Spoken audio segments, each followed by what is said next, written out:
Caroline Lambley has more. It hasn't happened since the 1960s, but the French government is now bent on going through with plans to push retailers to sell fuel at a loss. Faced with inflation and the rise in fuel prices, we believe that everyone must and can make an effort. The proposal is not binding, and retailers can decide if they want to take part in this collective effort. De participer à cet effort collectif.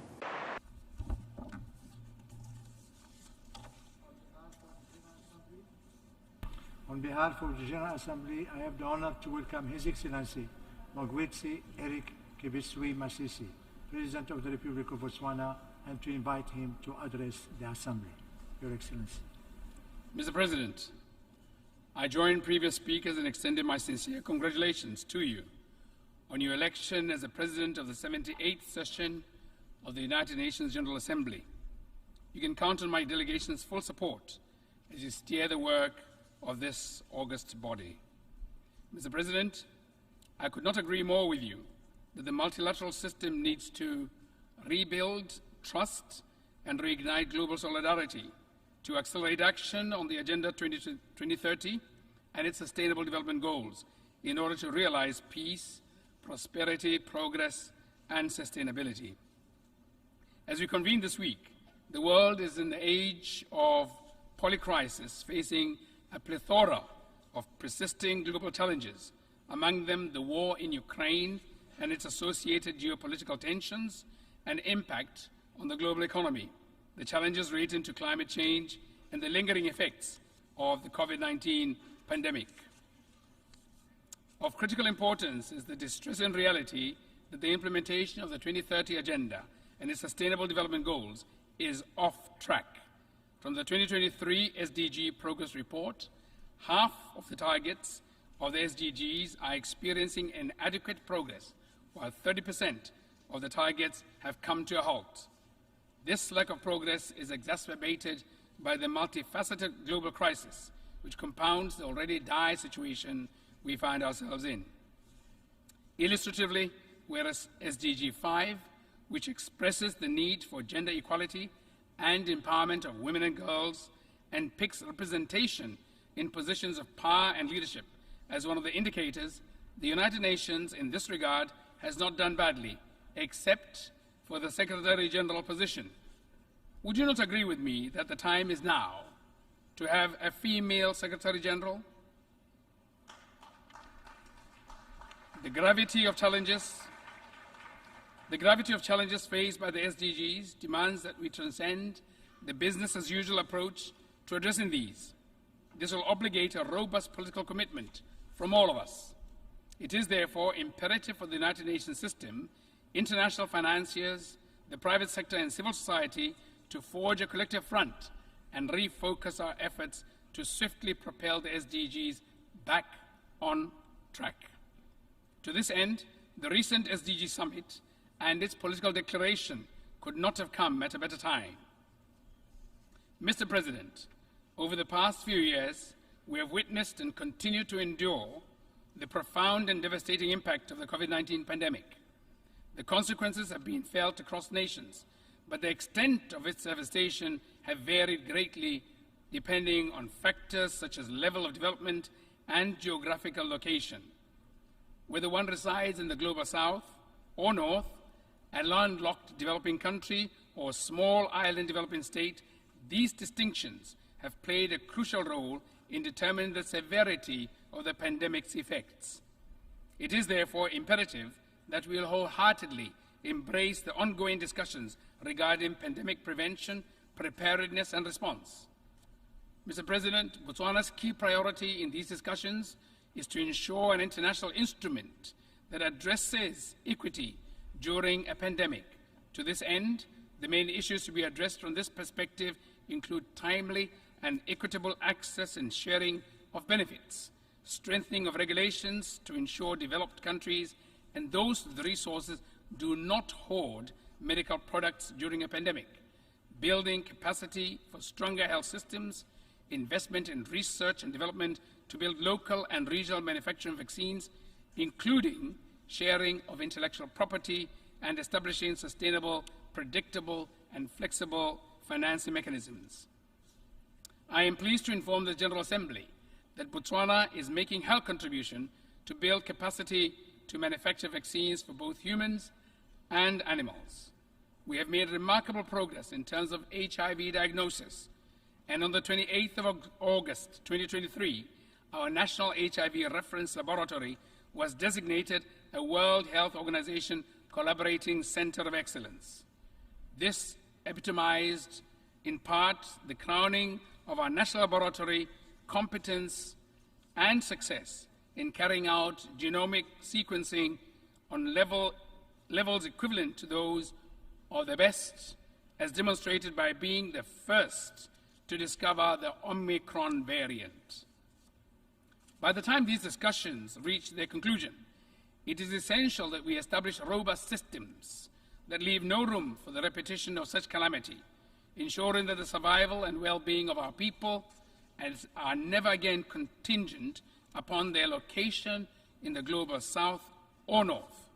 More importantly, our hope is that the resultant of these discussions will culminate into a treaty. Mr. President, climate change remains an urgent and critical challenge of our time, with a huge threat to the existence of our planet. It is alarming that the Intergovernmental Panel on Climate Change recently reported record high global greenhouse emissions, which are at the highest level and continues to surge. To effectively address climate change, it is crucial that we prioritize international cooperation and partnerships. This global effort requires a comprehensive approach that goes beyond reducing emissions, encompassing various aspects of our lives, be it energy, production, agriculture, transportation, and industry. Our efforts must also include accelerating the uptake of renewable energy sources and investing in clean technologies. This necessitates sufficient funding to support mitigation and adaptation, particularly for developing countries.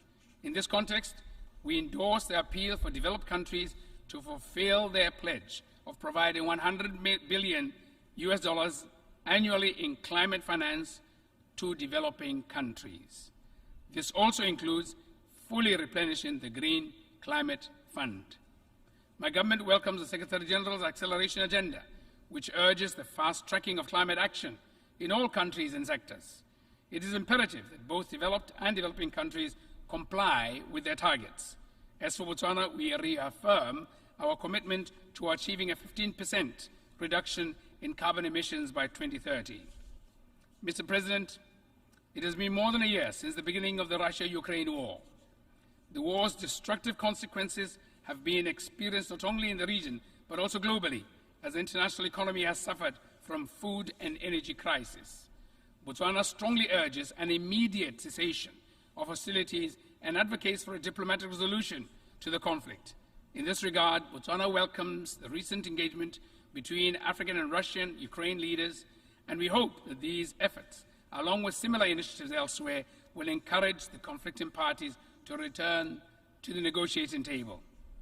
While we work on resolving active conflicts, we must step up action in mitigating all threats to international peace and security by reaffirming and observing the purposes and principles of the UN Charter, international law, and other obligations. This also includes commitment to obligations concerning, among others, nuclear disarmament and nuclear non-proliferation, arms control, weapons of mass destruction. Mr. President, Botswana shares a deep concern regarding the persistent conflicts and destabilization of legitimate governments across the African continent. The negation of constitutionalism, as evidenced by overthrows of governments which seem to be having a contagion effect, should be shunned with the greatest disdain. Equally, the deprivation of people to self-determine continues unabated, albeit repugnant. It is of utmost importance that the United Nations Secretary General collaborates closely with the African Union and sub-regional organizations to prioritize and actively engage to foster peace and stability in Africa. I firmly believe that the attainment of lasting peace in Africa can pave way for a more prosperous and harmonious continent where the aspirations and well-being of African people can thrive. Mr. President, next year marks the conclusion of the Vienna Programme of Action for the Landlocked Developing Countries, LLDCs, followed by the third Landlocked Developing Countries Conference in Kigali, Rwanda, scheduled for June 2024. The challenges faced by the LLDCs have been extensively documented, and the ongoing global crisis have inflicted severe damage to their economies. Unfortunately, the progress achieved in implementing the Vienna Programme of Action has been eroded by these crises, resulting in persistently high poverty levels in LLDCs that averaged 23% as of 2022. These countries continue to suffer from marginalization in global trade due to exorbitant trade costs, underscoring the urgent need for infrastructure development and maintenance to address geographical and structural obstacles and capitalize on their untapped potential. The forthcoming program represents a valuable opportunity to rally greater global support and foster multi-stakeholder partnerships. Consequently, we must prioritize the formulation of new and tangible priorities aimed at bolstering infrastructure in LLDCs, with particular emphasis on transit, transportation, ICT, and energy sectors. I therefore urge the United Nations Secretary General, development partners, international financial institutions, and the private sector and civil society to unite in support of the upcoming conference. It is essential that we not only strive for its success, but also forge a new program of action that is attuned to the pressing challenges confronting the LLDCs. This comprehensive program must provide the necessary tools and resources to enable these countries to attain their SDGs objectives. To conclude, Mr. President, I want to re-emphasize that merely acknowledging global problems without taking substantive measures will not solve them. We require greater action. The urgent action to revitalize the UN system, ensuring that it is fit for purpose, is now. I thank you for your attention. On behalf of the Assembly, I wish to thank the President of the Republic of Botswana for the statement just made and I request protocol to escort His Excellency. Council that Russia should be stripped of its veto power. A day after he addressed the UN General Assembly, the Ukrainian president told the world body it was not doing enough to help end Moscow's war of aggression. And King Charles III is in France on a 3-day state visit, his first as monarch. After a day of full engagements alongside Emmanuel Macron, he was hosted at a luxurious dinner at the Palace of Versailles.